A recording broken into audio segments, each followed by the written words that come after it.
Welcome to Saanvi exam ಅಕಾಡೆಮಿಗೆ ಎಲ್ಲರಿಗೂ ಆತ್ಮೀಯವಾದಂಥ ಸ್ವಾಗತ. ಎಲ್ಲರಿಗೂ ನಮಸ್ಕಾರ. ಓಕೆ, ಇದು UPSC ಪ್ರಿಲಿಮ್ಸ್ನ 2025 ಒಂದು ಪ್ರಶ್ನೆ. ಸೊ ಏನು ಹೇಳುತ್ತೆ ಈ ಪ್ರಶ್ನೆ ಅಂದರೆ, consider the following statements about Raja Ram Mohan Roy. First statement, he possessed great love and respect for the traditional philosophical system of the East. He desired his countrymen to accept the rational and scientific approach and the principle of the human dignity and social equality of all men and women. So which of the following statements, each of the statements given above is are correct ಅಂತ ಹೇಳಿ. So ಯಾವ statement correct ಇದೆ?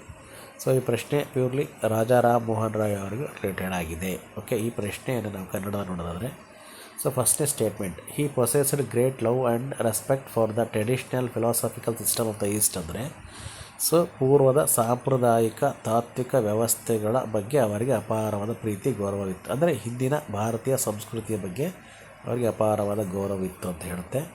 So ಎರಡನೇ statement ಏನು ಹೇಳುತ್ತೆ, he desired his countrymen to accept a rational and scientific approach and the principle of human dignity and social equality of all men and women ಅಂತ ಹೇಳುತ್ತೆ. So ಈ statement ಪ್ರಕಾರ ನಮ್ಮ ದೇಶದ ಬಾಂಧವರು ಈ ವೈಚಾರಿಕತೆ ಮತ್ತು ವೈಜ್ಞಾನಿಕ ವಿಧಾನವನ್ನು, ಜೊತೆಗೆ ಮನುಷ್ಯನ ಘನತೆ ಮತ್ತು ಎಲ್ಲ ಪುರುಷ ಆಗಲಿ ಮಹಿಳೆಯರು ಸಾಮಾಜಿಕ ಸಮಾನತೆ ತತ್ವವನ್ನು ಒಪ್ಕೊಳ್ಬೇಕಂತೇಳಿ ಅವರು ಬಯಸ್ತಾರೆ. ಸೊ ಅವರ ಒಂದು ತಾತ್ವಿಕ ಚಿಂತನೆಗಳ ಹೇಳಿಕೆಗಳನ್ನು ಕೊಟ್ಟಿದ್ದಾರೆ. ಕೊಟ್ಟಿರುವಂತಹ ಹೇಳಿಕೆಗಳು ರಾಜಾ ರಾಮ್ ಮೋಹನ್ ರಾಯ್ಗೆ ಸಂಬಂಧಪಟ್ಟ ಹೇಳಿಕೆಗಳು ಸರಿಯಾಗಿದ್ದಾವೆ ಅನ್ನೋದು ಈ ಪ್ರಶ್ನೆ ಹೇಳುತ್ತೆ. ಸೊ ಯಾವ ಸ್ಟೇಟ್ಮೆಂಟ್ ಸರಿ ಇದೆ ಅಂತ ನಾವು ನೋಡಬೇಕಾಗುತ್ತೆ. ಸೊ ನೋಡೋಣ. ಸೊ ಒಂದನೇ ಸರಿ ಇದೆ, ಎರಡನೇ ಸರಿ ಇದೆ, ಒಂದು ಮತ್ತು ಎರಡು ಸರಿ ಇದೆ, ಒಂದು ಅಥವಾ ಎರಡು ಸರಿ ಇಲ್ವಾ ಅಂತ ನೋಡಿದ್ರೆ, ಸೊ ಫಸ್ಟ್ನೇ ಸ್ಟೇಟ್ಮೆಂಟ್ ಓಕೆ ಏನು ಹೇಳುತ್ತೆ, ಸೊ ನಮ್ಮ ದೇಶದ ಪೂರ್ವ ಸಾಂಪ್ರದಾಯಿಕ ತಾತ್ವಿಕ ವ್ಯವಸ್ಥೆಗಳು ಅವುಗಳ ಬಗ್ಗೆ ರಾಜಾ ರಾಮ್ ಮೋಹನ್ ರಾಯ್ಗೆ ಬಹಳವಾದ ಪ್ರೀತಿ ಇತ್ತು, ಜೊತೆಗೆ ಅವರಿಗೆ ಗೌರವ ಇತ್ತು. ಸೊ ಈ ಸ್ಟೇಟ್ಮೆಂಟ್ ಸರಿ. ಯಾಕಪ್ಪ ಸರಿ ಅನ್ನೋದಾದರೆ, ಸೊ ಅಂದರೆ ರಾಜಾ ರಾಮ್ ಮೋಹನ್ ರಾಯ್ ಅವರು ಈ ಭಾರತೀಯ ತತ್ವಜ್ಞಾನದ ಬಗ್ಗೆ ಅವರು ಸಂಪೂರ್ಣವಾದ ಜ್ಞಾನವನ್ನು ಹೊಂದಿದ್ರು. ಜೊತೆಗೆ ಅವರು ವಿಶೇಷವಾಗಿ ಇಂದಿನ ವೇದಗಳನ್ನು ಮತ್ತು ಉಪನಿಷತ್ತುಗಳನ್ನು ಅಧ್ಯಯನ ಮಾಡಿದರು. ಸೊ ಅವರು ಹಿಂದೂ ಗ್ರಂಥಗಳನ್ನು ಓದ್ಕೊಂಡಿದ್ದರು ಮತ್ತು ಅವರು ಮೊನೋಥಿಸಮ್ ಅಂದರೆ ಏಕೋದ್ಯೋಪಾಸನೆ ತತ್ವವನ್ನು ಮೆಚ್ಚಿಕೊಂಡಿದ್ದರು. ಜೊತೆಗೆ ಅವರು ಅದನ್ನು ಪುನರುತ್ಥಾನಗೊಳಿಸಲು ಬಯಸ್ತಾ ಇದ್ದರು. ಸೊ ಅವರು ರಾಜಾ ರಾಮ್ ಮೋಹನ್ ರಾಯ್ ಅವರು ವೇದಗಳನ್ನು, ವಿಶೇಷವಾಗಿ ಉಪನಿಷತ್ತುಗಳನ್ನು ಇಂಗ್ಲೀಷ್ ಮತ್ತು ಬಂಗಾಳಿ ಭಾಷೆಗೆ ಅವರು ಭಾಷಾಂತರ ಸಹ ಮಾಡ್ತಾರೆ. ಅವರು ಮೂರ್ತಿ ಪೂಜೆಯನ್ನು ಮತ್ತು ಹರ್ತಾಯಿನ ಧಾರ್ಮಿಕ ಆಚರಣೆಗಳನ್ನು ಅವರು ವಿರೋಧಿಸ್ತಾರೆ.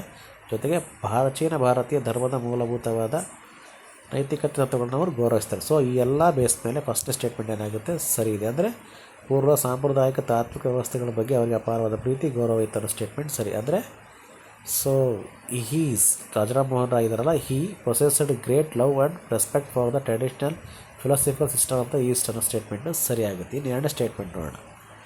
ಸೊ ಎರಡನೇ ಸ್ಟೇಟ್ಮೆಂಟ್ ನಾವು ವಿಶ್ಲೇಷಣೆ ನೋಡೋದಾದರೆ, ಅಂದರೆ ಅವ್ರು ಏನು ಹೇಳ್ತಾರೆ, ನಮ್ಮ ದೇಶದ ಬಾಂಧವರು ಈ ವೈಚಾರಿಕತೆಗೆ ಮತ್ತು ವೈಜ್ಞಾನಿಕ ವಿಧಾನ, ಜೊತೆಗೆ ಮಾನವ ಘನತೆ ಮತ್ತು ಎಲ್ಲ ಪುರುಷರು ಮಹಿಳೆಯರು ತಮ್ಮ ಸಾಮಾಜಿಕ ಸಮಾನತ್ವವನ್ನು ಒಪ್ಕೊಳ್ಬೇಕು ಎಂದು ಅವ್ರು ಬಯಸ್ತಾರೆ. ಈ ಸ್ಟೇಟ್ಮೆಂಟು ಏನಿದೆ ಸರಿ ಇದೆ. ಯಾಕಪ್ಪ ಅಂದರೆ ರಾಜಾ ರಾಮ್ ಮೋಹನ್ ರಾಯ್ ಅವ್ರು ನಾವೇನಂತ ಕರಿತೀವಿ, ಭಾರತೀಯ ಪುನರುಜ್ಜೀವನದ ಪಿತಾಮಹ, father of the Indian renaissance ಅಂತಂದರೆ ಭಾರತೀಯ ಪುನರುಜ್ಜೀವನದ ಪಿತಾಮಹ ಅಂತ ಕರಿತೀವಿ. ಸೊ ಹಾಗಾಗಿ ಅವರು ಭಾರತೀಯ ಸಮಾಜದಲ್ಲಿ ಇದ್ದಂತಹ ಅನಿಷ್ಟ ಪದ್ಧತಿಗಳ, ಸತಿ ಪದ್ಧತಿ, ಬಹುಪತ್ನಿತ್ವ, ಜಾತಿ ವ್ಯವಸ್ಥೆ ಅಂತ ದುಷ್ಟ ಪದ್ಧತಿಗಳನ್ನ ಅವರು ನಿರ್ಮೂಲನೆ ಮಾಡಲು ಹೋರಾಟ ಮಾಡ್ತಾರೆ. ಸೊ ಇದು ಅವರ ಸಾಮಾಜಿಕ ಸಮಾನತೆ ಮತ್ತು ಮಾನವ ಘನತೆ ತತ್ವಗಳನ್ನು ಎತ್ತಿ ಹಿಡಿಯುವ ಅವರ ಬಯಕೆಯನ್ನು ಸ್ಪಷ್ಟವಾಗಿ ತೋರಿಸುತ್ತೆ ಅಲ್ವಾ. ಸೊ ಹಾಗಾಗಿ ಅವರು ಭಾರತೀಯರಲ್ಲಿ ಆಧುನಿಕ ಮತ್ತು ಪಾಶ್ಚಾತ್ಯ ಶಿಕ್ಷಣದ ಪ್ರಚಾರಕ್ಕೆ ಒತ್ತು ನೀಡ್ತಾರೆ.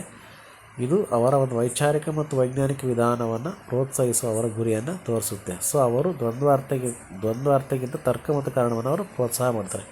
ಸೊ ಹಾಗಾಗಿ ಎರಡನೇ ಸ್ಟೇಟ್ಮೆಂಟ್ ಅಂದರೆ ತಮ್ಮ ದೇಶ ಬಾಂಧವರು ವೈಚಾರಿಕ ವೈಜ್ಞಾನಿಕ ವಿಧಾನ, ಮಾನವ ಘನತೆ ಮತ್ತು ಎಲ್ಲ ಪುರುಷರು ಮಹಿಳೆಯರು ಈ ಸಾಮಾಜಿಕ ತತ್ವಗಳನ್ನು ಒಪ್ಕೊಳ್ಬೇಕಂತ ಅವ್ರು ಬಯಸ್ತಾರೆ ಅನ್ನೋ ಸ್ಟೇಟ್ಮೆಂಟು ಸರಿ. ಅಂದರೆ so he desired his countrymen to accept a rational and scientific approach and the principle of the human dignity and social equality of all men and women. So ಈ ಸ್ಟೇಟ್ಮೆಂಟ್ ಸರಿ, ಈ ಸ್ಟೇಟ್ಮೆಂಟ್ ಸರಿ. Answer ಏನಾಗುತ್ತೆ, both 1 and 2 ಆಗುತ್ತೆ.